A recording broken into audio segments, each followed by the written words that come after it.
Rapaz, o homem ficou tão empolgado com o Botafogo ontem, não dormiu. Virou a noite aí, analisando e vendo. Mas Vitor Costa, seja bem-vindo. Prazer tê-lo aqui novamente para falar do Mundial de Clubes da FIFA. Nós falamos aqui, algumas pessoas disseram, não, Douglas, tu não sei o quê. Não, a tendência era o PSG ganhar do Botafogo.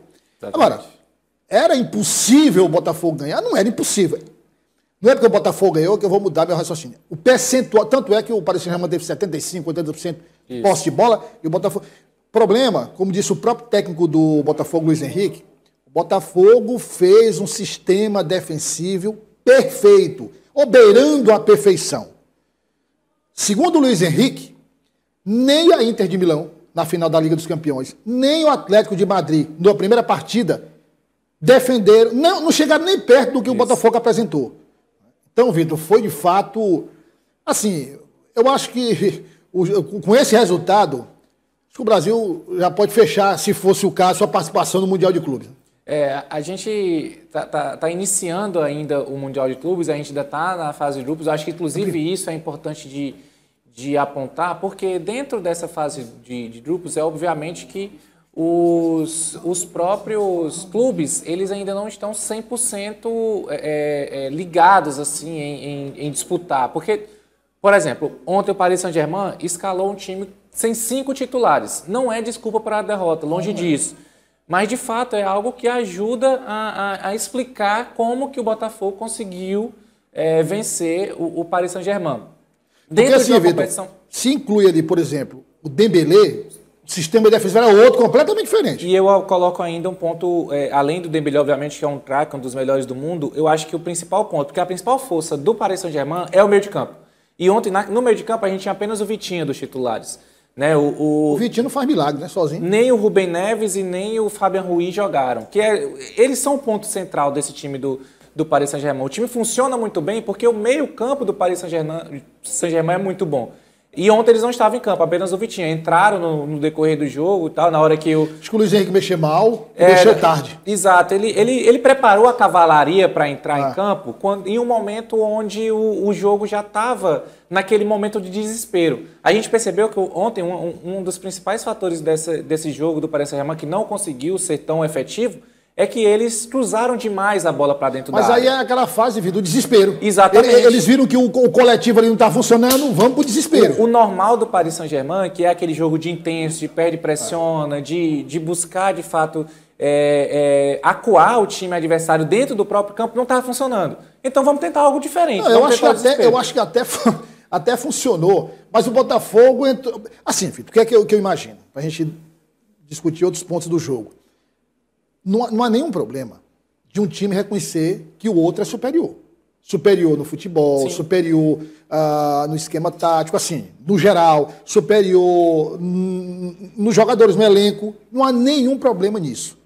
O time inteligente é aquele que percebe isso, joga de acordo com essa realidade e ganha, como o Botafogo. Exatamente. Não tem nenhum problema. Eu citei aqui o caso, aquela semifinal do Real Madrid contra o Manchester City lá no Etihad Stadium. Foi a primeira vez que eu vi o Real Madrid tão retrancado. Sim. O Real Madrid. Mas o que é que o Ancelotti disse? Olha, nós somos inferiores nesse momento ao Manchester City. Se a gente quer passar para a final, tem que fechar a casinha. Mas, Vitor, eu digo uma coisa para você.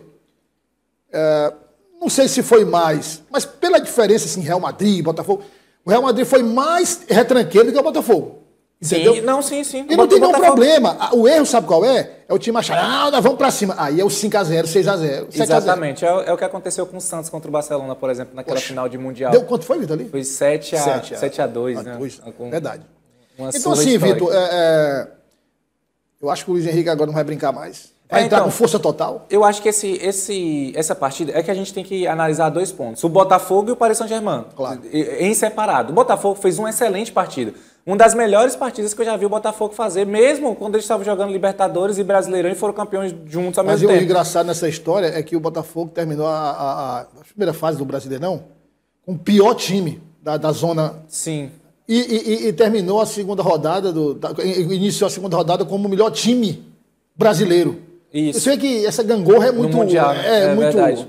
E assim, o Botafogo acaba mostrando que, de fato, tem um elenco qualificado, claro, que tem um time que consegue jogar bem, consegue ser suficiente para vencer grandes jogos. Ponto. Então, sem tirar agora nenhum mérito do Botafogo, olhando para o Paris Saint-Germain, a gente falava aqui, o Paris Saint-Germain é o favoritaço, o Botafogo vai ter que subir uma montanha para conseguir vencer o Paris Saint-Germain, só que essa montanha estava um pouco menor ontem, porque estava sem 5 jogadores titulares, o Paris Saint-Germain já é virtualmente classificado para a próxima fase, porque venceu a primeira partida contra o Atlético de Madrid. Vitória importante. Perdeu agora para o Botafogo, mas agora enfrenta o pior time da chave, que já é eliminado, que é o Seattle Sounders. Se o jogo sai empate ou o PSG perde, já pensou? Então, aí é que tá. Aí é o desastre total. Exatamente. E agora, para a gente finalizar esse ponto do Botafogo Paris Saint-Germain, dentro desse grupo do Paris Saint-Germain, com o Botafogo, a gente tem do Atlético de Madrid, que venceu o Seattle. E agora eles vão para um momento que é a principal diferença desse Mundial de Clubes do que em outras competições do mesmo formato, como a Copa do Mundo, por exemplo. Quando empatam os times em pontos, o normal você vai ver o saldo de gol. Tem 3 depois empatados. O gol pró. Isso. Botafogo, PSG e Atlético de Madrid. Se chegar no final da fase de grupos dessa forma, só contam os jogos entre esses 3 times para contar saldo de gol. Jogos do grupo. Dentro do grupo e só entre os 3. Por exemplo, o Seattle Sounders não conta. Então pode ser que no próximo jogo... Que nos classificou, não está na... Não está no meio da história aqui, então o Seattle Sounders não vai contar. No próximo jogo, se o PSG, por exemplo, enfiar um 10-0 no Seattle Sounders, não conta saldo de gol. Esses 10 aí foram... Não contou. Porque o Seattle não entrou na história aqui então, na briga. Mantendo esse formato aí, esse tripé aí de classificação, vai contar o saldo de gols entre Paris Saint-Germain, Botafogo e Atlético de Madrid. O jogo entre esses 3 clubes. Excluindo os jogos que envolvem o Seattle Sounders, ou seja, Botafogo contra Atlético, Atlético contra PSG e PSG contra Botafogo. Soma-se aí esse saldo de gol desses 3 times. E isso é positivo para o Botafogo. Agora, por quê? O Botafogo precisa ser derrotado obrigatoriamente por 3 gols de diferença para não se classificar. É uma situação até difícil de imaginar. Exatamente. O Atlético de Madrid tem que jogar contra o Botafogo e vencer por, no mínimo, 3-0. Então, é um Botafogo que, inclusive, chega muito empolgado depois de jogar contra o PSG. Então, é algo que é positivo aí para o Botafogo, pensando na classificação para a próxima fase. Ainda pode ser eliminado? Pode ser eliminado. Pode, todos podem. Exatamente. Os 3 times ainda podem ser eliminados. Ô, Vitor, ele vai cair nas oitavas do cruzamento com o grupo do Palmeiras. Esse é um outro Palmeiras ponto. Esse é outro ponto que eu ia falar, porque o primeiro e o segundo colocado desse grupo enfrenta o primeiro e o segundo colocado do grupo do Palmeiras. Que tem quem? Palmeiras? É o Palmeiras, o Porto, que virtualmente é eliminado. Aliás, né? Na verdade, não virtualmente eliminado ainda, porque... Ganhou a partida. Não, perdeu para o Inter Miami ontem. É Palmeiras, Inter Miami, Porto... Não, o Palmeiras empatou com o Porto. Exato. O Porto perdeu para o Inter Miami. O último jogo é Palmeiras e Inter Miami. E o Al-Ahly, que foi quem o Palmeiras venceu ontem, enfrenta o Porto. Você arrisca dizer que quem se classifica no grupo do Palmeiras? Eu acho que se classifica o Palmeiras em primeiro colocado e o Inter Miami em segundo. Agora, deixa eu dizer uma coisa. O Palmeiras se classifica em primeiro e o PSG em segundo? É exatamente esse o ponto. A vitória do Botafogo ontem contra o PSG influencia diretamente no Palmeiras. Podia dar um confronto de brasileiro e tal, mas aí Exato. Inclusive eu vi alguns amigos palmeirenses falarem: a gente não tem sorte de jeito nenhum em Mundial, esquece. Não, e aí o Botafogo da sua projeção, Vitor, enfrentaria o Inter Miami. Exatamente, aí confronto mais tranquilo. Exatamente. E foi justamente isso que você citou ontem, que a gente estava falando sobre isso. Se o Botafogo vence o Paris Saint-Germain, consegue uma classificação mais tranquila para a próxima fase e tudo mais, está se encaminhando para isso. Está se encaminhando para isso. Deixa eu dizer aqui uma coisa. Palmeiras e Paris Saint-Germain. Não vá pensar que a coisa também é impossível. Não, o Palmeiras pode ganhar. Exatamente. Eu acho que o Palmeiras, hoje, em termos de conjunto, tá melhor do que eu acho que o Botafogo, assim, com um jogo defensivo, mas propositivo também. Sim. Se bem que com o PSG a história é outra, ele não vai propor o jogo tanto assim, mas também tem condições. Eu acho que todos os 4 clubes brasileiros hoje têm condição de jogar com qualquer um do Mundial, qualquer um. Agora, a questão é a seguinte, no decorrer da competição, os times vão evoluir. Exatamente. E esse é um ponto que eu acho que é fundamental, porque essa derrota do PSG nesse momento é uma derrota que, obviamente, não estava nos planos, não era algo que a gente esperava, mas é uma derrota que pode acender o PSG. Não, o PSG e todos os clubes europeus. Exatamente. Eu acho exatamente isso. Depois dessa segunda rodada agora, que os clubes europeus estão vendo que a situação não está muito tranquila, não é chegar aqui e vencer como eles imaginavam que ia fazer, vai ser protocolar essas vitórias, não está bem assim. Então eu acho que realmente essa sequência de início de competição deve fazer os times europeus ascenderem, quererem de fato. Você acha que os presidentes, enfim, não se ligaram? Aí, gente, vamos, entendeu? Inclusive tem algo que mostra que eles estão sentindo isso. Por exemplo, a UEFA Champions League, o perfil oficial da UEFA Champions League, hoje, nas primeiras horas, depois dessa derrota do PSG, já postou uma foto do PSG levantando a taça de campeão da Champions League com a seguinte legenda: no topo do mundo.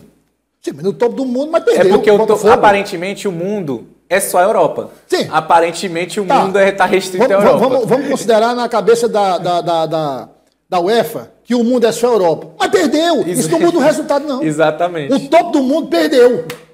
Entendeu? Então, isso aí, eu acho infantilidade da UEFA. Gente... É o famoso sentiu, né? Claro. Gente, vamos fazer o seguinte, olha.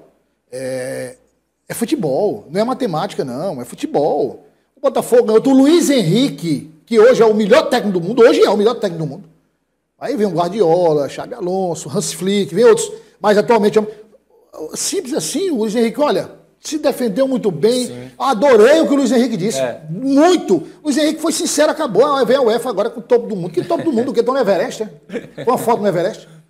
Bom, Vitor, e aí o que é que você destaca mais na rodada de ontem? E aí a gente vai falar agora sobre o Palmeiras. Palmeiras, boa vitória do Palmeiras, venceu o Al-Ahly e foi uma vitória que foi... fácil não, o Al-Ahly, hein? Um bom time do Al-Ahly. É o maior campeão egípcio, é um time que sempre está no Mundial de Clubes, que está sempre vencendo a competição africana lá, que é como se fosse a Libertadores dele, né? A Champions League deles, eles estão sempre vencendo.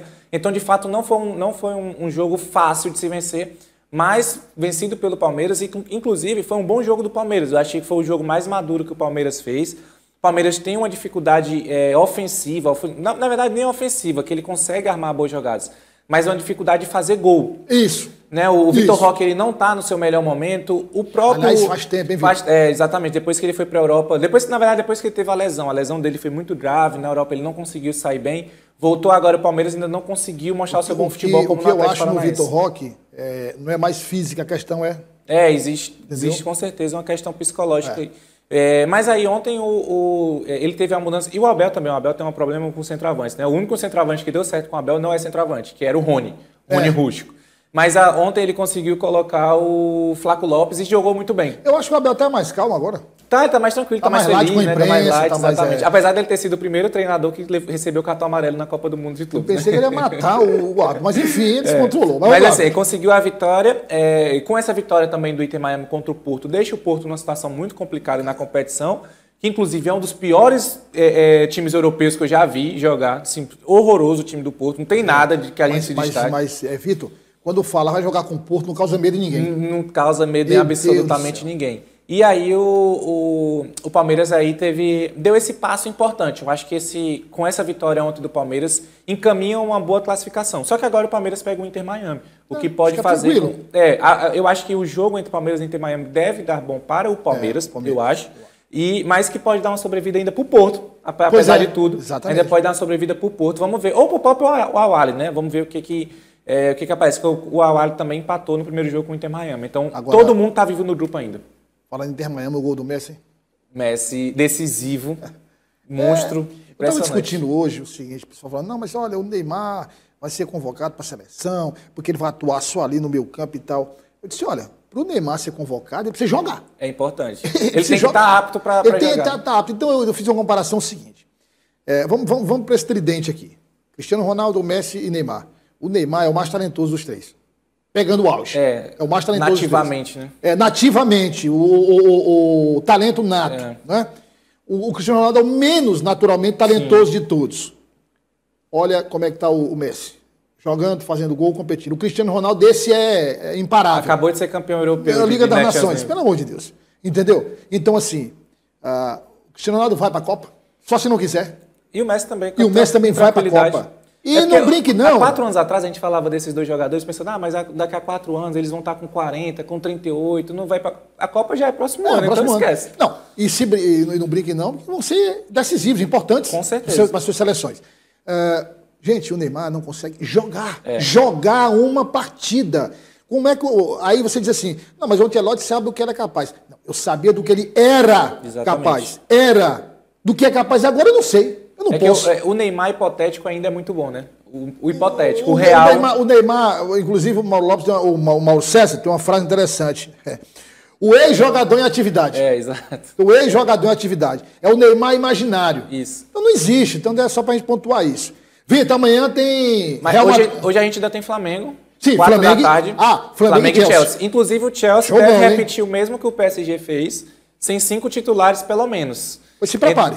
Então a gente, possivelmente na segunda-feira a gente está falando da vitória do Flamengo. Já mudou a história. Exatamente. Olha, o Flamengo, que eu vi o Flamengo jogar, eu assisti todinha a partida do Flamengo, o Chelsea se cuide, viu? Se cuide, porque o PSG está no topo. O Chelsea está longe de topo, viu? Está bem longe do topo. Foi campeão da Conference League, que é a terceira divisão europeia. Então não tem muito o que falar. Conference League é o consolo por derrotados. Né? Exatamente. O cara vai para a Conference League só para não ficar sem ganhar nada.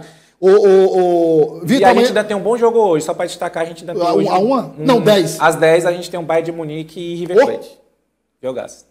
Eu quero ver a tática do Bayern de Munique contra...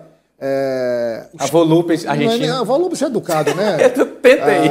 É porque eu vi que você pensando numa palavra muito mais complicada do que isso. Os snipers não é nem sniper, porque sniper é de longe, né? Enfim. Infantaria. Pronto, infantaria. Agora... Bom, hein? O jogo de 4 Flamengo e o de 10 também. 2 bons jogos. 2 bons jogos hoje. O de 7 horas tem o Esperance, que é o time tunisiano. Eu vou assistir um filme, é melhor. Aí eu já assisto o Flamengo depois. Assisto o Flamengo, um filme, e depois vou assistir o Bayern de Munique e River Plate. Até porque eu tenho muito interesse em ver o Mastrotuono jogando... Sim. Ela é nossa agora, né? Fazendo a despedida do... A partir da próxima temporada tem Casa Nova. Vitor, amanhã tem Real Madrid. Isso. Mas a gente tem um fechamento da rodada. Da segunda. Da segunda rodada. Da segunda rodada. Então você lembra aí. Vamos aí para a agendinha do Vitor aí. Vamos para a agenda. Como eu falei, hoje a gente tem Los Angeles e Esperance, que é o jogo das 7 horas, e Bahia e Boca Juniors. Eu troquei, né? Não é o River, é o Boca, mas o Boca ainda bate mais do que o River, então vai ser pior pro Bahia. Bate mesmo. Pior. Amanhã a gente tem o Sounders, que é o time africano da África do Sul, contra o Borussia Dortmund, que é o jogo do grupo do Fluminense. Isso. Na sequência tem o Inter de Milão contra o Urawa Helds, que é o time japonês. Esse o Inter ganha, né? O Fluminense enfrenta o San Hyundai, que é o coreano. Deve ganhar. A expectativa é essa, uma boa vitória do Fluminense amanhã, pelo que jogou contra o Borussia Dortmund e pelo que não jogou o San Hyundai contra o time africano. E a gente fecha com o River Plate contra o Monterrey, que é do México. Mas e o Real Madrid é domingo só? Isso, no domingo. Ah, é só domingo. No domingo que a gente fecha. Só tem 3, com... Vitor? No sábado? Não, são os 4.